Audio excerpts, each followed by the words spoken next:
52 ஆண்டுகளுக்கு பிறகு இந்த விமர்சனம் வந்திருக்கு. மரியாதை அளிக்கப்பட்டு எப்படி பாக்குறீங்க சார்? ரொம்ப சந்தோஷமா இருக்கு. இது போன்ற திருக்கோயில் பணிகள் வந்து தொடர்ந்து நடைபெற வேண்டும். அதே போல தமிழ்நாட்டில் வந்து இன்னும் எங்கெங்கெல்லாம் கும்பாபிஷேகம் செய்யப்படாமல் இருக்கிறதோ அங்கெல்லாம் கும்பாபிஷேகம் நடைபெறுவதற்கான அனைத்து ஆயத்த பணிகளையும் மேற்கொண்டிருக்கிறோம். அதே போல எங்கெல்லாம் வந்து கோயில்கள் வந்து கண்டுகொள்ளப்படாமல் இடிஞ்ச நிலையில இருக்கும் அந்த கோயில்களுடைய லிஸ்ட் அவுட்லாம் எடுத்துட்டு இருக்கோம். ஸோ அந்த கோயில்கள் எல்லாம் நம்முடைய மாண்புமிகு முதலமைச்சர் அவர்களுடைய இந்த 5 ஆண்டு கால ஆட்சியில திரும்ப வந்து கன்ஸ்ட்ரக்ட் பண்ணி அங்கெல்லாம் கும்பாபிஷேகம் நடத்தி வழிபாட்டுக்கு கொண்டு வரணும். வழிபாடுகளே இல்லாம பல கோயில்கள் இருக்கு. அந்த கோயில்கள்லாம் வந்து வழிபாட்டுக்கு கொண்டு வரணும் அப்படின்றதுக்கான முயற்சிகள்லாம் ஏற்படுத்திட்டு இருக்கோம்.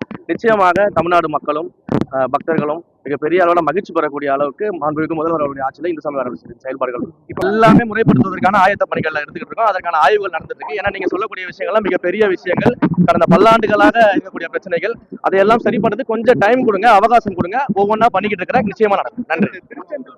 கட்டணம் உயர்த்தவே இல்லையே, கட்டணத்தெல்லாம் உயர்த்தவில்லை. அங்க வந்து எந்த கட்டணத்தையும் உயர்த்தல. அங்க 20க்கும் மேற்பட்ட சேவைகள் இருக்கு.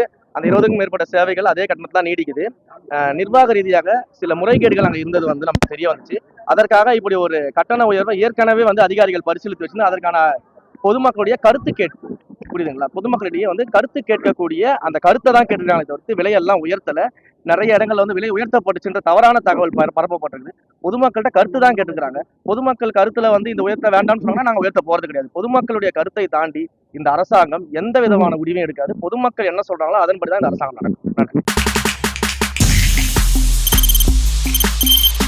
தவிர்க்க முடியாத தம்ப்நெயில்ஸ், கலக்கலான கண்டென்ட்ஸ், சினிமாவும் சீரியஸ் பிரச்சனைகளும், பல வருடங்கள் இடைவெளிக்கு பிறகு இந்த படத்துல ஒரு கலகலப்பும் கைகலப்பும், போயிட்டே தான் இருக்காரே தவிர பிரேக்கே இல்லாமல் பிரேக்கிங் நியூஸ் சொல்லும் தந்தி டிவி ஆப். இன்ஸ்டா தலைமுறை வரை இறங்கி அடிக்கும் தந்தி டிவியின் டிஜிட்டல் எக்ஸ்க்ளூசிவ்.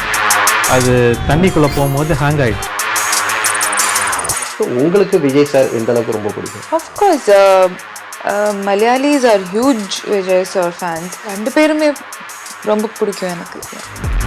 தந்தி டிவி ஆப்பை இலவசமா டவுன்லோட் செய்யுங்க. ஃபாலோ பண்ணுங்க, சப்ஸ்கிரைப் பண்ணுங்க, என்ஜாய் பண்ணுங்க.